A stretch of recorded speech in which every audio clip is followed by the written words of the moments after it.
first of all, a special greeting to you if you're watching this through squaredoctagon.com. Secondly, just to say this is going to be quite brief, because as you can hear, my voice is just getting over the best part of a cold, and it's sort of I'm not sure if it's totally back yet. I'm bringing you now my predictions for the last mixed martial arts event this year, in terms of big predictions. This also happens to be the ultimate and final WEC card ever. The reason for this, as you know, is because the lightweight, the bantamweight, and all of the ones that the WEC do are being incorporated next year directly into the UFC. So, without further ado, I'm going to go through the card. For me, most of these are pretty easy ones to call, I think. The first one is Renan Barrio versus Chris Carriacio. Now, I would like nothing better to support Chris Carriacio on this one. However, I think Renan Barrio is going to probably win. I'm not sure I'll bother saying how I think they will win. I don't know enough about him without further sort of research, and I haven't really got the time or the energy to do that at the moment. The next one is Ricardo Lamas versus Yuri Alcantara. You know, Alcantara has an extremely long record, but Ricardo Lamas is something else. I'm going to go for Ricardo Lamas. I shall give Yuri the benefit of the doubt and say that, you know, he's fantastic and manages not to get submitted or knocked out. But I'm going to give the decision victory there to Ricardo Lamas, definitely. Danny Castillo versus Will Kerr. I'm pretty sure that I've counted Will Kerr out a number of times before. You know, their records are incredibly similar here. And I never know who to go for. I'm going to go for Danny Castillo, I think, on this.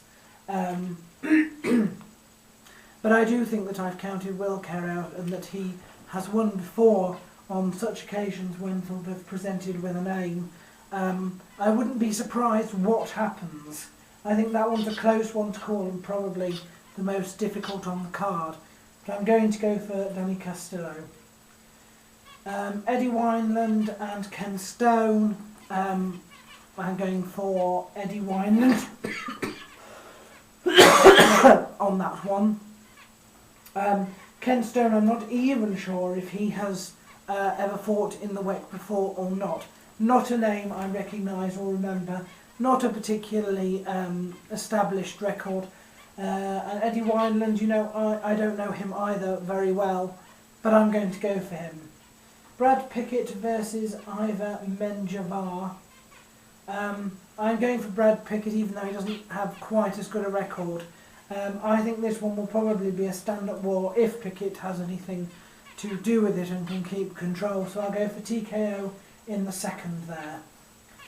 Jamie Varner versus Shane Roller. I'm going for Jamie Varner, former champion. Wouldn't mind seeing him sort of return to the upper echelons there. Not much of a chance, I don't think, at 155 once the merger goes ahead, but who knows? Who knows? I shall go for him. Both of them, I think, are worthy opponents. Those two are names that you should see in the UFC very shortly. I don't think either of those will be cut.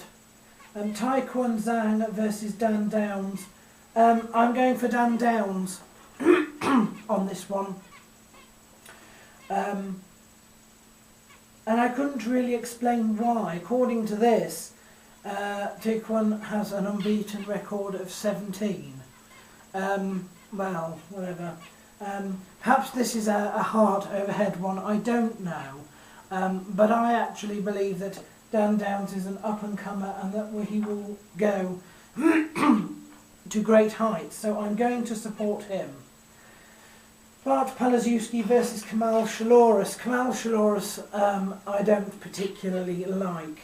The reason is that he just seems to be unable to fight without doing low blows. So I would warn Bart Palazewski here, stay away from him in close contact with him, lest he knee you in the groin, like I think he enjoyed doing with somebody else last time he fought, or maybe it was the time before, I can't remember. But anyway, I shall give this to Bart Palazewski, unless of course he gets fouled so awfully in each round that he's crippled and can't move. I shall go for Bart Palazewski.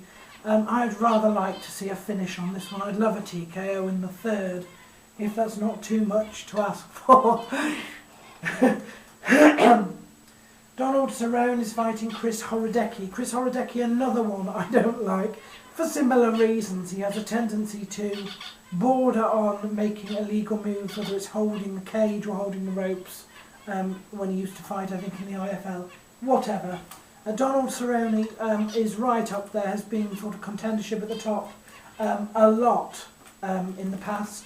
I'm going for him on this. It's funny because I haven't always supported him, but I'm supporting him this time, so I hope he wins. Dominic Cruz versus Scott Jorgensen. Difficult one to call this. I'm going to go for Jorgensen. You know, I've seen him, and I don't know what's up. I don't think he's ill, but he's got very funny. I mean, he's got sort of like, if you've ever seen him, he's got like mottled skin. It's really weird. Like one part of him's really white and the other part sort of really brown. It's very strange. I don't know what, whether it's sort of just a huge birthmark or something like that. I don't know what. But I've done my research on Scott Jorgensen because I had a tendency again to count him out in the past quite a lot. And he's actually done extremely well. Usually without my research I will go for Dominic Cruz here, you see. But this time I'm going to go for Scott Jorgensen and see if it pays off. The main event, Benson Henderson versus Anthony Pettis. I think I'm going to go for Anthony Pettis there. I think it should be a good match if Benson's on top form. But you know, Anthony Pettis is the real deal. Yes, I know I hate people when they say that as well, but there you are. He's done absolutely enormous things, has Anthony Pettis, and I expect it to be an absolutely crazy and fantastic fight. I hope Benson Henderson comes in on form, because that will only make the fight sort of better. So it's looking like it's going to be an extremely good card, I think. I do apologise once again for the way I've rattled through this, but my voice is just not up to doing much more, I'm afraid.